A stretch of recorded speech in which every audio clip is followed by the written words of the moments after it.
Hey y'all, welcome to the Root Cause Podcast. I'm your host, Cali Whitwell, and today we are joined with the person who has spent his entire career helping farming families work better together. So once again with me, I have Kaleb Dinwiddie out of West Tennessee, but I also have a new virtual guest with us today, goes by the name of Lance Woodbury. So introduce yourself, tell us how you've been over there. Sure. I'm Lance. I'm coming to you from Kansas City, Missouri, although I'm a Kansas guy originally, so it's a little hard to admit I'm coming to you from Missouri. But I live here, and things are nice. It's a nice sunny day in Kansas City. Well, it's a little overcast here. We got about an inch of rain last night. But before we get into the tough stuff, walk us through your journey. How did you go from Kansas farm boy to the go-to advisor that you are today? Sure. Well, I was never a full-time Kansas farm boy. My father and mother both grew up on farms in western Kansas, a little town called Leota. And my dad chose not to farm. So I grew up in Kansas City, actually, but in the inner city. He was a minister. And so we moved into the inner city when I was about 7. But I liked going to the farm in far western Kansas, and so I would spend my summers on the farm. And that's how I got familiar with agriculture. Then I went to a small college called Sterling College in central Kansas. And, of course, that was surrounded by wheat fields and lots of livestock, so helped some farmers out while I was in college. Then went to grad school on the East Coast and got a master's degree in conflict analysis and resolution. Okay. Which is, basically mediation or helping people resolve conflict. And I thought there's no better place to apply that than family business, and especially family businesses in agriculture. It's like job security. It would be better than marital conflicts. Yeah. Yeah. So I mean that'd be pretty difficult. This would be something at least you could manage and everybody go home at night. I was when I was in graduate school, I was thinking I was interested in international stuff as well. So I thought, well, I could go resolve, the conflict, the Israeli-Palestinian conflict or Northern Ireland, but those seem too easy compared to family business stuff. So I wanted something with a little challenge to it. Right. So is that like a very heavily dominated field? I feel like that's not talked about a lot. Like I've never met a farming family counselor, I guess. Yeah, no, I mean, there are, particularly today, there are people that help with that, but there are not, and there are lots of family business consultants generally around family business, but there aren't as many focused exclusively on agriculture, and that is partly because agriculture has its own, vernacular, it has its own emotional issues tied to land and things like that. So there are a dozen or 15 of us that do this kind of communication work. Now, of course, every accountant in farm country, every attorney in farm country, they all see those conflicts. But that's often not what they want to spend their time doing. And so oftentimes we're referred in by other advisors to help the family get on the same page with the transition of the business. Okay. And you work on operationals, financials, just total disagreements. Yeah. And just fine tuning to make sure that we are on everybody's thinking alike. I've been a part of Lance's peer groups personally, and then I've just seen how he's navigated through. It doesn't have to be conflict. It can just be this is how we want the farm to end up. Yeah, that's right, Kaleb. A lot of times it's not actual conflict; it's the threat of conflict later that we say, hey, we know there's a train wreck coming if we don't get on the same page about, when the parents are going to step away or when the financial transition is going to happen. If you think about it, there's sort of 3 areas. There's the ownership transition and in the estate plan. There's the management transition, which is the handoff of responsibilities. And then there's just family relationships. And so we're always sort of working in those three systems or 3 circles. Okay. So I guess this may be a tough question. What is a normal day in your life? Do you report to a specific place? Do you travel around? What does that look like? I work with families all over the United States, so it's probably better to look at a typical week. I might be in the office a couple days a week and then headed to work with a farm family for a couple of days or a couple of different farm families for the rest of the week. Just sort of depends. But a lot of times I'm on site with a farm family, or I'm in a city that is, or town close to where their operation is. And sometimes people come to Kansas City. Kaleb mentioned I also do some peer group work, so we'll facilitate peer group meetings of farmers and ranchers, which will be a 2 or 3 day experience, usually in a city somewhere. Okay. So what I'm hearing is you've worked with hundreds, tons of families. What are the top 2 or 3 patterns that you see tripping up these families in the long run? I would say, the communication patterns in the family. They just get used to communicating a certain way. And the value of a third party isn't, to be honest, isn't necessarily me. It's just the fact of a third party coming in to ask questions, and I don't have a dog in the hunt, so to speak. I can ask a question, and I'm not carrying anybody's agenda, just the agenda of trying to help the family move forward. But that communication pattern has become stale or stagnant or something like that. And another one I would say is assumptions people make about the future. Like somebody comes home to the farm and they assume that because they came home, that the transition is going to happen in the next 5 years, or even that the handoff of management responsibilities is going to happen in this time frame, or the ownership's going to pass here, or whether we're going to have to buy the farm from our parents, or whether they're going to gift it to us. All those kinds of sensitive questions are not often asked or answered in a family business until a third party comes along and says, hey, let's talk specifically about that. And again, the accountant and attorney or wealth management person or insurance person can help that happen, but somebody's got to ask those questions to get over the assumptions that often trip up those families. So one thing now is your client, the farms. You've got sophisticated farms. You got farms that are just family doing things out of how they've always done it.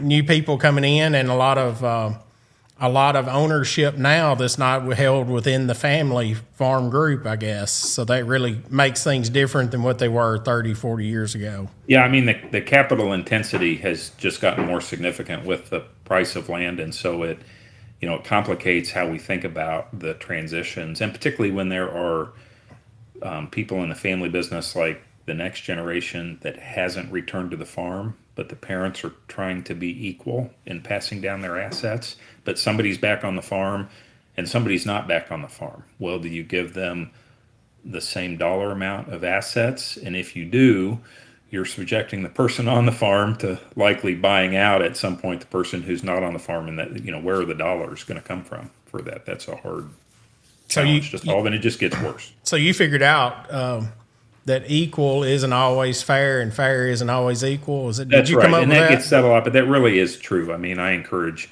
parents especially to really think through what's the right answer here, because just divvying things up equally may not result in the continuation of the farm.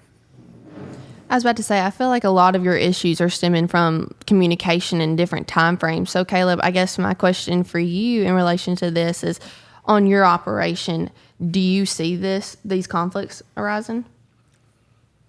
No, because it's just me. My kids are young. My wife is supportive but disinterested. Is that okay to say publicly? Sure. Yeah. Okay. And but it will be in the future. It will be, because we have the Taylor Barker on the farm. We have the Whitwells. We have many good people out here working for us today, and you just don't know what you don't know. So I'm 45 years into this life. So where do I eject, or what do I do next? Who knows? Yeah. So, Mr. And that's often one of the challenges is, what's your next mountain, or your second mountain, or the next thing you want to go do. I often say for the senior generation, they need at some level to have something else to focus on, whether maybe it's board service or another business or charity work or missions trips or things like that. They need something else that drives their passion, because if all they have is the farm, it's going to be hard to let go and let the next generation take over. So it's almost as important for the senior generation to have something else to go do as it is for the younger generation to learn the skills to take over the farm. So here's something you can give our audience. I've been in your meetings. I've been in your where you're teaching, to where it's just us and other farms. With me, I'm a real good example. What do you think I'll do, Lance? Who would have thought I'd be podcasting? No, but you're very entrepreneurial, and so I sometimes say, this is what I say about myself: I'm long on ideas and short on execution. Meaning you have a ton of different ideas and networks and connections, and I have no doubt, Kaleb, that those will lead you right into whatever your second mountain or third mountain or fourth mountain. Yeah, it may be selling vacuums. I mean, who knows? Hey, I've sat through a few of those vacuum presentations, and it's quite hilarious, isn't it? Yeah. And but I'm just like you. I'm good idea Dinwiddie is what I call myself. All my ideas are good, and but boy, I sure have a hard time sometimes getting it executed. That's what I was about to ask. Do you think, Mr. Lance, would you rather have somebody that has good ideas, but what did you say? Short-term execution? Is that what the wording short used? on execution, okay. Meaning more to get done than what they actually get done. Or would you rather have it vice versa, where you long-term execute it, but you just don't have many good ideas? Well, I don't know. I mean, there's a whole theory around, putting the people around you. In fact, there's a book called Who Not How, meaning we should be thinking about who we put around us to help get things done, not how to get them done. And I think the mistake that I make, or that Kaleb makes sometimes, is we get pulled into the how, where we need to stay focused on the who, meaning who will help us get this done. And I would even suggest that's one of the challenges in family businesses, is that as a business climbs from a survival stage, then they become more stable, and then they become more professional, and then they even become institutional. But the key to getting through each of those stages is to find someone who can get things done for you. And so, for example, nobody gets into farming to manage people. Like, nobody says, when I grow up, the reason I want to farm is because I want a bunch of employees to manage. Yeah. They get into farming to farm, but because they're in farming and because opportunities come up around them to grow, they get to a professional stage where they aren't doing the farming. They are, in fact, managing people who farm. So at some point, you got to get educated on how to better manage, motivate, and take care of your people, but that's not what led usually the person into farming. So the key to that is, yes, you got to learn something about that, but you really need people around you who know how to manage things. So it's the who that you got to focus on. So that's the key to the ideas. So Lance, here'd be our chance to question Cali, because you're doing night school. Yeah, graduate degree. Yeah, she's going, and you've read Good to Great. Yep, that's the exact correlation I was having in my head when he was saying that. Yeah. Because me and my brother, actually, we were both doing our MBAs online at night, and right off the bat, we had to read the Good to Great book and write a paper about it. And that was my biggest takeaway, is like who to get on the bus and who to get off the bus. And I mean, we've run into that a lot, but it really is true. Who you surround yourself by is how productive, is going to relate to your productivity.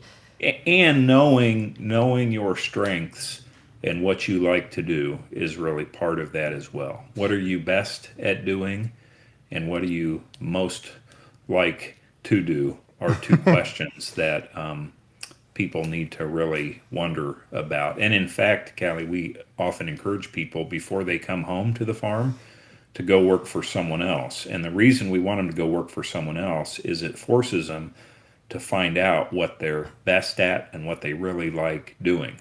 Whereas if you come straight home after high school or college, you sort of jump into this assumed pattern of, well, you're a family member, so you're going to be a manager and you're going to do these things. Mm-hmm. And there's really not a critical assessment of what are you really best at doing and what do you really love to do. And so we want people to experience that and then answer questions about how to be most productive in the family business.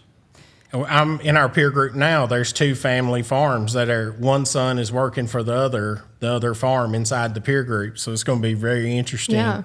Right. That's one of the benefits of the peer group is you can have those kinds of experiences of a multi-generational sort with people you know and trust, and you know your son or daughter is going to have a good experience because you know the character of the farm they're going to work for. Right. Yeah. I guess I want to rewind a little bit. You brought up identifying your strengths. I've always been the type of person, I feel like I'm a look at it glass half empty kind of. I do not always have the best mindset, but I rather be able to address my weaknesses so I could tell Kaleb or tell my employer, like, hey, this is maybe where the area I'm not as good in. What are your thoughts on that? Do y'all pick out that too?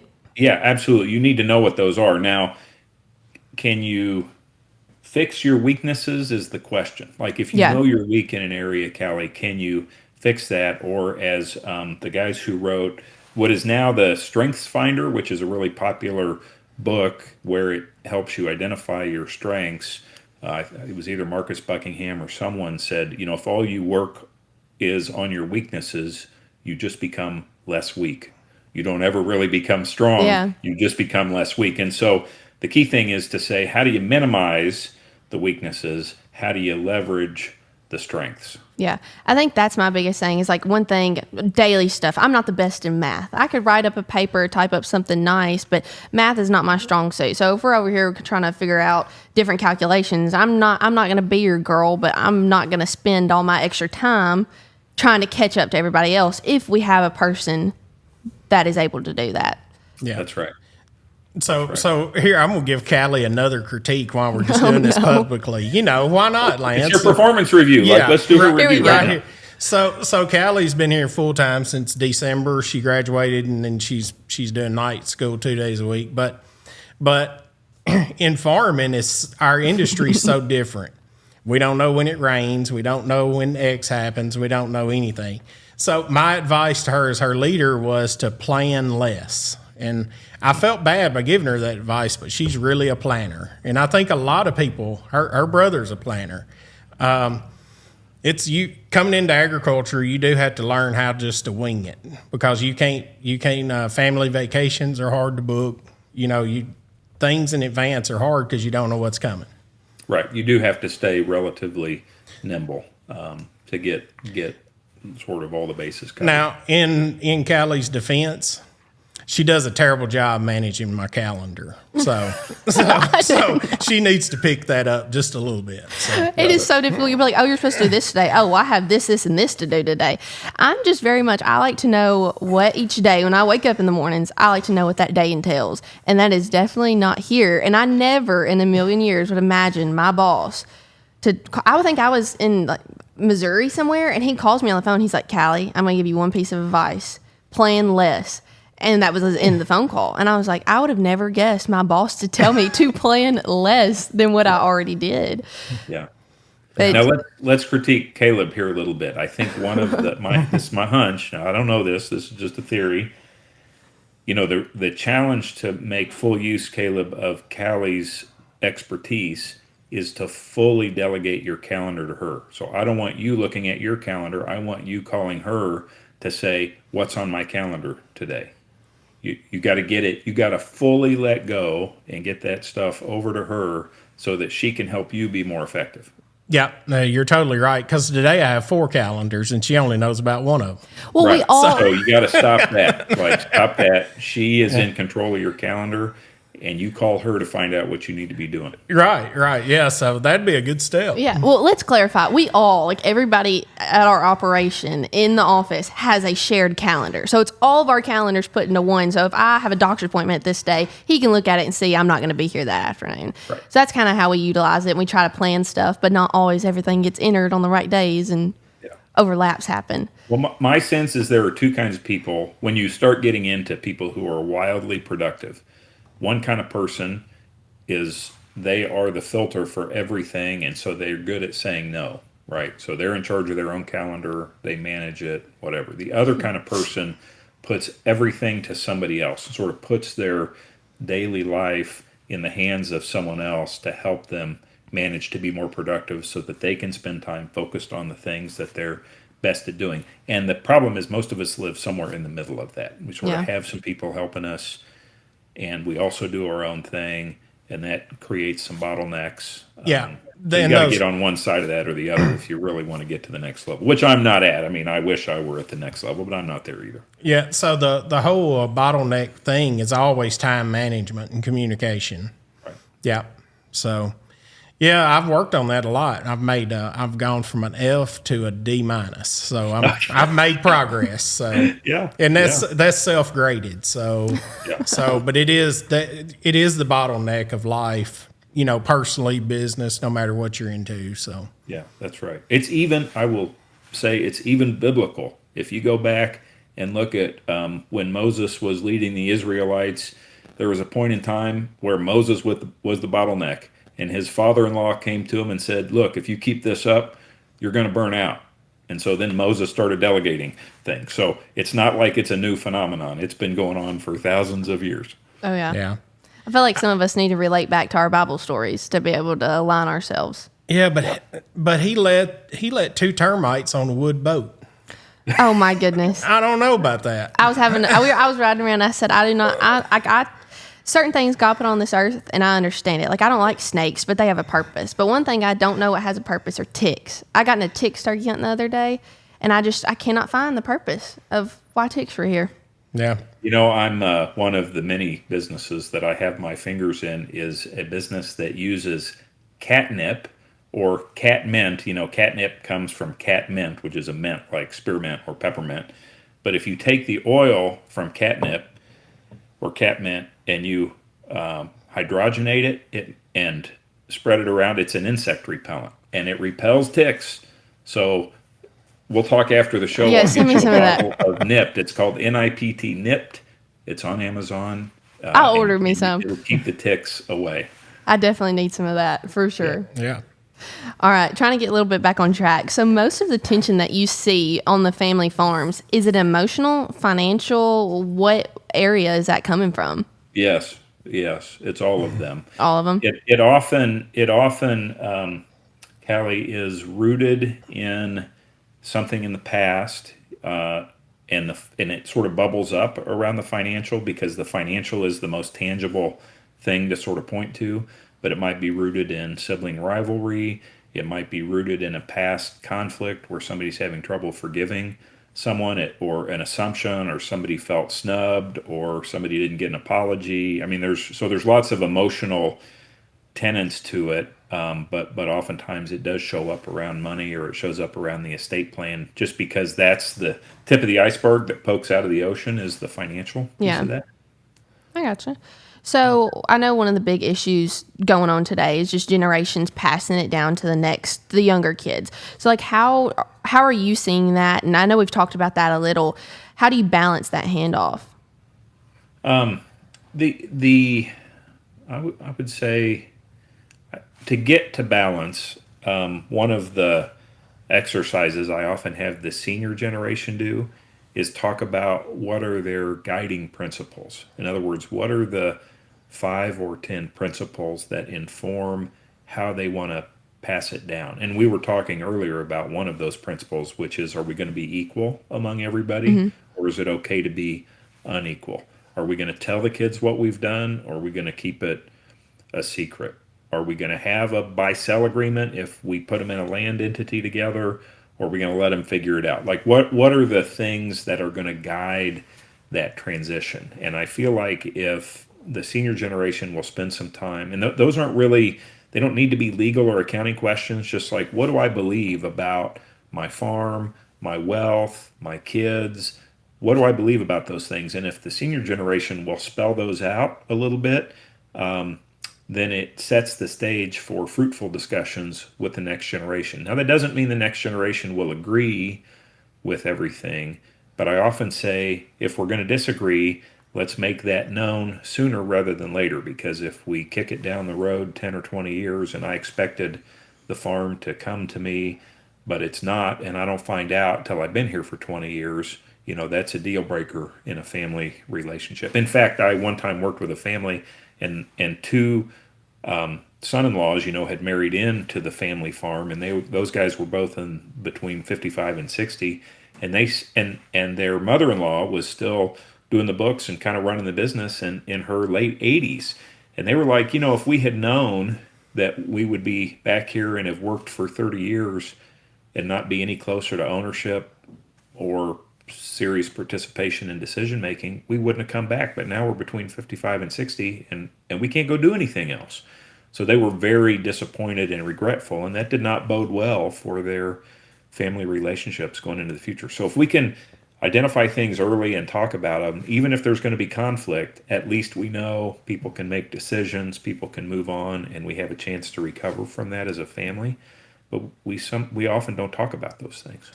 One of the things I've learned in peer groups, and I've had my dad do it, is because I guess we assume what dad's thoughts are for the farm, what mom's thoughts are, instead of making them write it down and remove that assumption, because my dad's been working on that. It's a pretty big project to write up your family history, your business history, just in general. But it is an important thing to do for the next generation.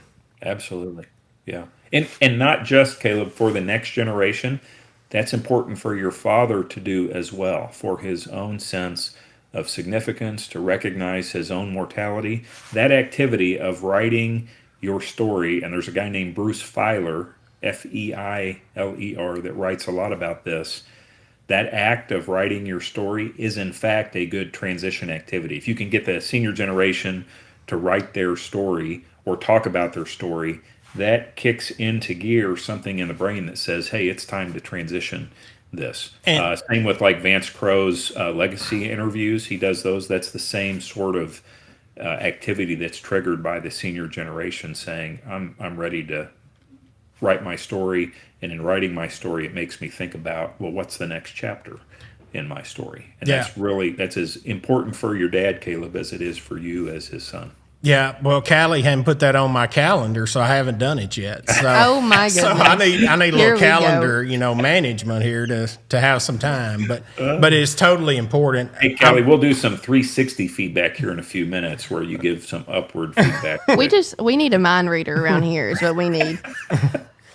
That's something that family businesses say. I wish we had a mind reader because. Well, I feel like even like with me and Brantley, I mean, me and my brother work in the same place. Oftentimes, I feel like I know what he's thinking, but I cannot assume that here in the workplace. Like, and I think especially if you are, which we're kind of scattered here. None of us are really kin, but we're around each other every day. We might as well be kin, but when it's full on multiple siblings and brothers and sisters and fathers and mothers, I feel like that's where it gets more messy the assumption. It is because we've grown up together and we assume we know what everybody thinks because we spent all that time together growing up. So we think, well, we don't need to ask.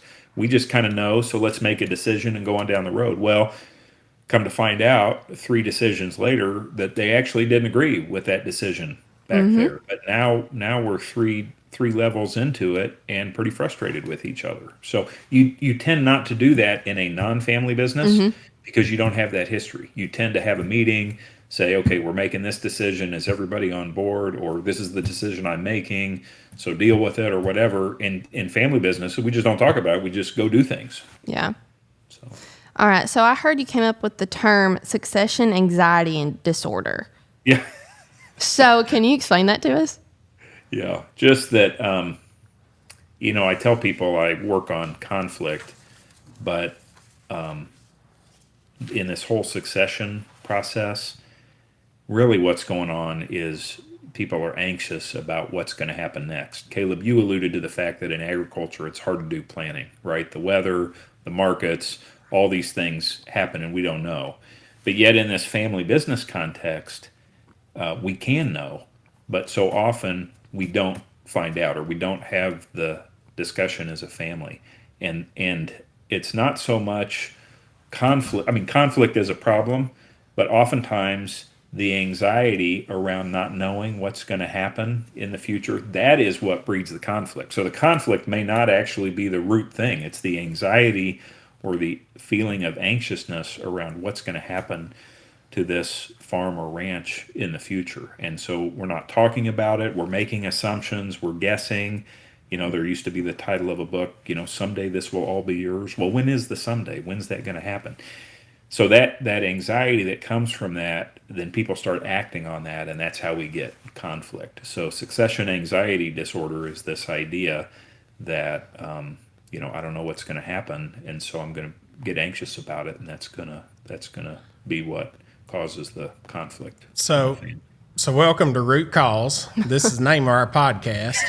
And how many people do you come in contact with that, preferably aren't happy with where they're at? So to have a happy farm may end up being doing something different. Well, that's right. You'll have to just jump in here if I start preaching too much, Caleb. But this idea that we have to continue the family farm at all costs, which people like me, accountants, attorneys, sort of go into it thinking that there's something wrong with you if you don't want to continue the farm to the next generation. But I ask the question, what if you continue the farm, but you lose the family along the way? In other words, what if you make it another generation, but that generation, they don't speak to each other, they don't show up for family events, they don't have good relationships as family members? Have you really succeeded? So you get to put another digit behind how many generations this farm has been in your family, but you really don't have any family to celebrate that. It has become a just disastrous relationship among people. And so we sometimes get confused about what success really looks like. And does success always have to be we kept it going another generation? Or can success be, we did something different, but we have great relationships, we have financial security, we're happier, we're not working as hard. I mean, there are a whole bunch of metrics to think about there, but too many times financial professionals and others get too hooked on the idea that we've got to keep this going another generation. In fact, I'll even go one more level of heresy and say that, it's in accountants and attorneys and other people's interest at times to sell families complicated trusts and entity structures that keep the farm going when maybe the family shouldn't keep the farm going. I mean, if you pass the farm, but you're in a declining industry, or you pass the farm, but the margins are eroding, or you pass the farm, but land values are taking a nosedive at some point here. I don't know that they will. But, is that the right thing to do? Is to pass something on to the next generation that isn't going to work? I don't think it is. Yeah. So 2 episodes ago, we had on Brian Peterson, who made it to the major leagues, and he made a farmer, a West Coast guy. So he added a very different perspective on, a winning farm may be an acre in a greenhouse selling produce locally. There's so many different styles and variations of it. Or it might be farming people. Like I have a buddy that, went in and diversified by buying a marina. And I'll never forget, he said, I'm used to growing wheat and taking whatever the market gives me in terms of price. He said, then I went and bought a marina and I started adding more boat slips. And when I wanted more money, I just raised the price and people paid it. And I couldn't believe it. So, I mean, that's success too, right? I mean, there's nothing wrong with that. And diversified the farming operation a little bit. Now the recreation industry had its own, challenges and wins during COVID and things like that. But my point is we get locked into success being buying the farm next to me, or success being I'm going to keep it going another generation, or success being I'm going to keep this dairy business going at all costs, or success. And point is those things don't actually end up being successful for the family. They become a burden to the family. They become a flashpoint for conflict.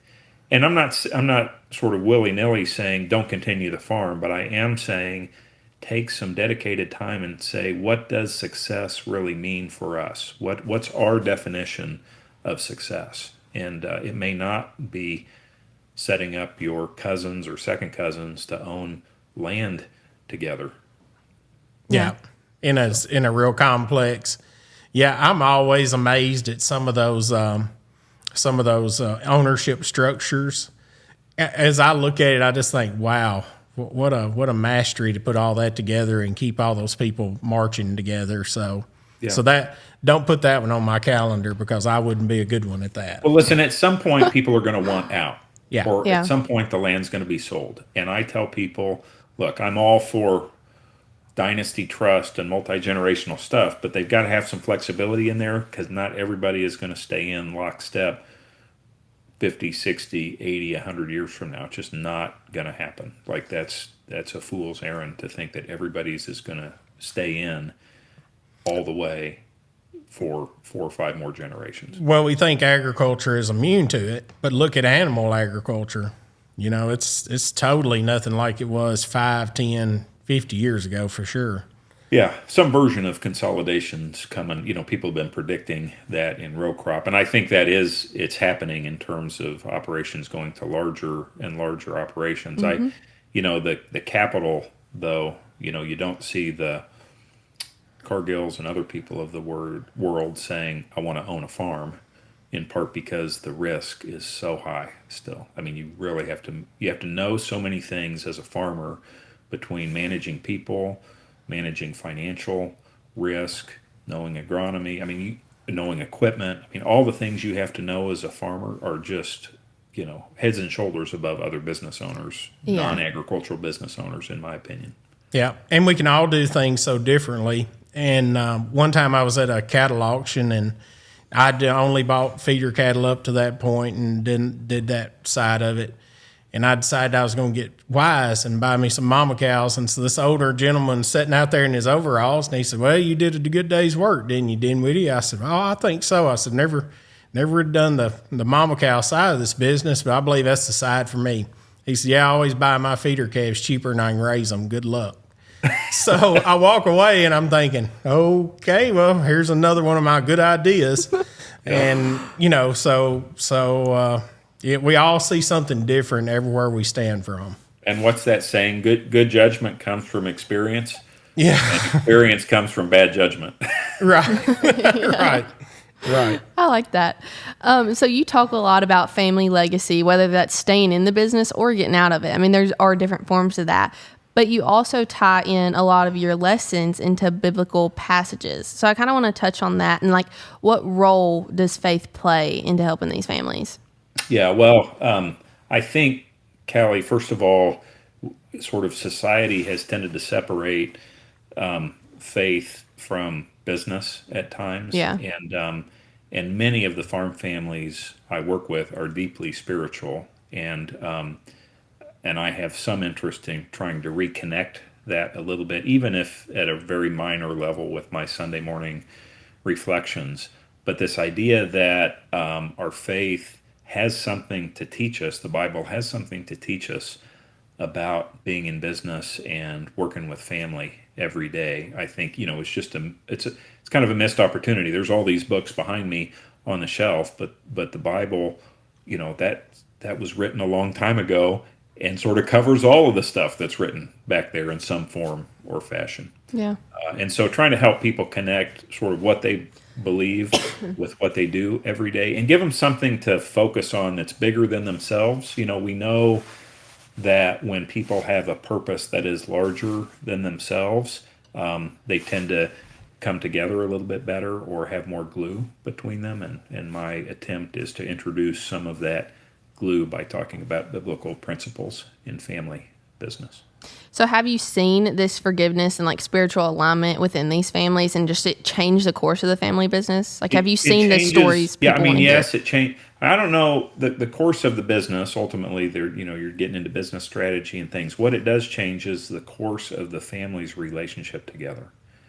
And that helps solidify the business decisions or make changes or say, look, we're faithful. I have one family that says, success, is really about whether we're faithful or not whether we don't measure success by whether we're quote unquote successful. We measure success by whether we're faithful to what we're called to do. I have a family that sold out of their business on the West Coast and converted it to farming assets on the East Coast. And they're very, very faith-focused family. And as they went through all of the decisions that involved moving across the United States that's like leaving the place where you'd been for generations and going to that's not an easy thing to do. Their faith was a key component in making that happen. It gave them something to talk about. It gave them something to focus on when there was some uncertainty. And it has been the glue which has held that family together. So I don't know that a business is any better necessarily, but how they relate to each other in the business, I think, is better. And I think the people that work for them are more attracted to them because they sense this higher purpose about what they're not just chasing dollars, right? They're not chasing growth, not chasing acres. They're saying, what are we called to do? Where are we called to do it? How does our faith inform that? And that can be very inspiring for a lot of people. Yeah, it's it's hard to realize how much has been done. Even like you said, going back to the Bible. Yesterday was Easter. We're filming this the day after Easter, and that's a big thing. And everybody just, it's always a big inflection point for the Christianity, isn't it? Sure. Yeah. So. And people feel, of course, the Bible is full of agricultural metaphors and examples, and we're just talking about how much fruit sort of grows through Jesus's passing, and that just deeply resonates with many people who work with the soil or work with animals. And again, I think it's very grounding, not to insert a pun, but very grounding for families that work in agriculture to have a connection to something they so deeply feel or believe that has been passed down through generation. That's the real legacy, is your faith moving on through generations, not the piece of land. Yeah, I like that. So sticking along the route of self-reflection and just self-help, you do peer groups, and I know that's, I think, how y'all have met and different coaching and stuff like that. Can you explain what those are for anybody wondering? Sure. Just the idea of bringing together 6 to 10 farming or ranching operations 2 or 3 times over the course of a year. And they really serve as each other's advisory boards. If you're a successful business in a small town, there's not a lot of people you feel you can often talk to about that or some of the challenges. There's all these expectations, so it's hard to talk about some of the challenges. And these peer groups just give people an opportunity to talk about what's going on in their business, what their struggles are, what their hopes are, what their challenges are, and they get to help each other solve problems, but also just walk alongside one another when things are difficult or uncertain, or you want to celebrate. And that's just very, very valuable in a rural community where you may not have many close friends. Yeah. I know around here, support within farmers is not always there. It can be very competitive. So I feel like your peer groups coming from different areas of the U.S., I feel like that could give you someone that you really ain't competing with, but you're in the same boat. That's right. Facing the same challenges or issues, and even to our discussion earlier, giving you some resources that carry on outside of the meeting. So Kaleb interacts with other people in that peer group outside of the meeting. Other people send their kids to each other's operations. They do business deals together. There's lots of support that comes outside of the actual peer group meeting. And we have stories and stories and stories of people doing things that they wouldn't have otherwise done had they not joined the peer group. That makes the cost of joining the peer group really pale in comparison to the benefit. Yeah. All right. I have one last question for you. I don't know about Kaleb, but what are the biggest challenges you think ag families are about to face in the next 5 to 10 years? Well, the liquidity issue in terms of buying additional ground for people that have a lot of landowners that they rent ground from. As those landowners, we're about to go through whatever the biggest wealth transition in history. But I think every generation faces that, but we're especially dealing with it. And when you think about who populated agriculture in terms of the boomers that are now in the retirement age, those were the folks that came back to the farm in the late 60s, came back in the 70s, made it through the 80s, have continued to sort of buy land and own land or still own land, and they're getting ready to pass away. They're working on their estate plans and who buys that land. And if you're a farmer and you're farming 5,000 acres, but 3,500 of that is owned by people who are going to pass away in the next 10 years, how are you going to get that land bought? And what's that mean for your family? And so I think the capital structure is a major one that people are going to face. I think the other one is the labor, which, I know there's automation and there's things coming, but I mean, how do you really find and really retain the kinds of people who will be good who's, back to our earlier conversation, that will be not only great team members, but think like owners a little bit. And if you find one of those people, just paying them top rate per hour, that's not going to do it. You're going to have to think about creative ways to either make them an owner or give them some proxy for ownership, find out what their goals are and how you help them accomplish what their goals are. And we see a lot of creativity in operations doing that. But those are probably the big two that aren't necessarily family specific, but are just ag industry issues that I think people are going to wrestle with. Yep. So I want to thank you for coming on. It's been a really good talk for everyone, and we want you to sign off with who you are and how can we find you? Yeah, just Lance Woodbury, Woodbury. And if you just either Google me or go to lancewoodbury.com, you can find out more about me. I also am a partner with Pinion, which is an agricultural consulting firm. You can go to Pinion's website, but Lance Woodbury has all the articles that I've written for Progressive Farmer over the years and a link to the books and those kinds of things. Yeah, and you do that monthly, though, Progressive Farmer. I do have a monthly Progressive Farmer column and then a weekly Faith and Family Business column. You can get to both of those through my website. All right. Well, Mr. Lance, I want to thank you so much. This conversation has been so helpful, and I know it'll touch a lot of struggling farm families around here. Sure. Thanks for the opportunity to visit with you. And Callie, is there anything you'd like to close with by saying what Kaleb needs to do better at? Oh, no. I'd rather keep my job. Well, she's got her plan made now. She knows how to fix me. So. Yeah, that's good. Yeah. All right. Well, thank you both. All right. Thank you. Thank you for watching the Root Cause Podcast. If you enjoyed today's episode, be sure to like, comment, subscribe, or share it with a friend. We'll see you next time.